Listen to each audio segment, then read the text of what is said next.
peeps, dit is Jenny van Disrupt Tutoring. En soos altyd, is dit 'n plesier om by julle aan te sluit. Vandag gaan ons aan met ons bespreking oor verlede tyd. Today we continue our discussion on the past tense. Sin nommer 1 sê, sy voltooi al die oefensessies. We know the verb comes second in the sentence. Die werkwoord in hierdie sin is voltooi. Last time we learnt about verbs with two pieces that could separate.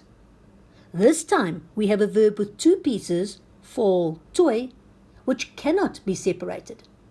And we call that verb a onskeibare werkwoord, an inseparable verb. En die reël vir onskeibare werkwoorde in die verlede tyd? The rule for inseparable verbs in the past tense is dat hulle nie gekry nie, they do not get ge.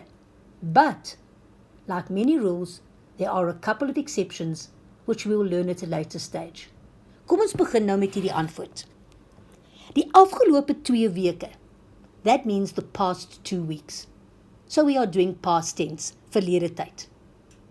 Okay, het kom tweede in die sin, het, sy, al die oefensessies